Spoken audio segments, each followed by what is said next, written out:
So hello guys, welcome to my channel. তো আমি পড়াশোনা হচ্ছে টক্সিক এডিট জনসন। তো আজকে আমরা শিখবো সিলভার অ্যান্ড ব্ল্যাক টোন ফটোটিং। তো আজকে আমরা এই ফটোটিকে এডিট করা শিখবো।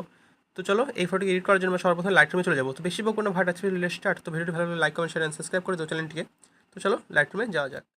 সো হ্যালো গাইস, তো তোমরা সবাই জানো যে লাইট রুমটি অন করলে এরকম একটা ইন্টারফেস চলে আসে। তো আমাদের এখান থেকে একটা ফটোকে সিলেক্ট করতে লাগে, যেই ফটোকে আমরা এডিট করবো। তো আজকে আমরা যে ফটোকে এডিট করবো সেটিকে আমরা সিলেক্ট করে নেব। তো আজকে আমরা এই ফটোকে এডিট করবো, তাই এটিকে আমরা সিলেক্ট করে নিলাম। আর তোমরা যেই ফটোকে এডিট করবে সেটিকে সিলেক্ট করে নেবে। সিলেক্ট করার পরে আমাদের এখানে এডিটের অপশনে আসতে হবে। এডিট অপশনে ক্লিক করার পরে এখান থেকে আমাদের যেতে লাগবে কালারের অপশনে। এই কালারের অপশনে আসার পরে এর থিমকে আমরা বাড়িয়ে দেবো। বাড়িয়ে করে দেবো 26। তারপরে টিন থেকে আমরা এটিকে আমরা বাড়াবো, মানে প্লাস করে দেবো, +8 করে দেবো। আর ভ্যারাইজকে এটিকে আমরা বাড়িয়ে দেবো। এটিকে বাড়িয়ে করে দেবো +14।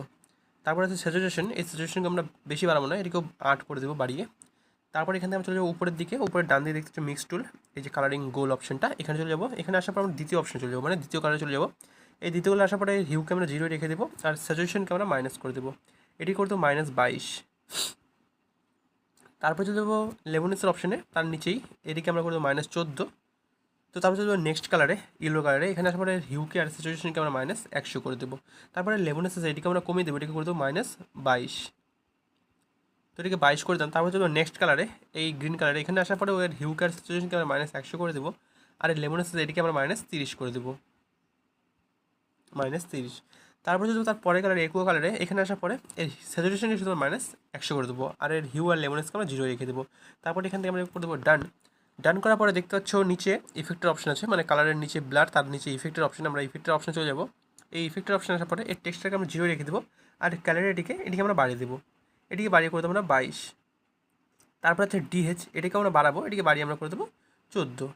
তারপর হচ্ছে ভিগনেটের অপশনে, এই ভিগনেটের অপশনে এসে এটা মনে আমরা মাইনাস করে দেবো। এটিকে আমরা 38 করে দেবো, 38। তারপর হচ্ছে মিড পয়েন্ট, এটিকে আমরা কমাবো, এটিকে কমিয়ে আমরা করে দেবো 14। তারপরে ফেদার আছে, এটিকে আমরা বাড়িয়ে দেবো, এটিকে বাড়িয়ে 80 করে দেবো, 80। তারপর হচ্ছে দেবো গ্রেনের অপশনে, এখানে এসে এটিকে আমরা হালকা বাড়িয়ে দেবো, এটিকে করে দেবো 3। তারপর যদি আমরা ডিটেলসের অপশনে, ইফেক্টের নিচে একদম ডিটেলসের অপশন, এখানে এসে এর শার্পেনিংকে এটিকে আমরা বাড়িয়ে দেবো, এটিকে বাড়িয়ে আমরা করে দেবো 21। তারপর চলবে নো রিয়াকশনের অপশনে, নো রিয়াকশন এখানে এসেও এটিকে বাড়াবো, এটিকে বাড়িয়ে করে আমরা 26 বা 27 এরকম কিছু একটা করে দেবো। তো আমরা 26 করে দিলাম। তারপর চলবে কালার নো রিয়াকশন, এখানে এসে এটিকে আমরা বাড়িয়ে দেবো, এটিকে বাড়িয়ে করে আমরা 12। তো ফাইনাল ফটো এডিট হয়ে গেছে। তো তার আগে আমরা চলে যাবো একটু ইফেক্টের অপশনে। এই ইফেক্টের অপশনে গ্রেনকে আমরা একদম 0 করে দেবো, এটিকে 3 করেছিলাম, বা এটিকে আমরা 0 রেখে দেবো। তো দেখতে পাচ্ছ ফাইনাল ফটো এডিট হয়ে গেছে। তো বিফোর আমাদের ফটোটা কিছুটা এরকম ছিল, আর আফটার এখন এরকম।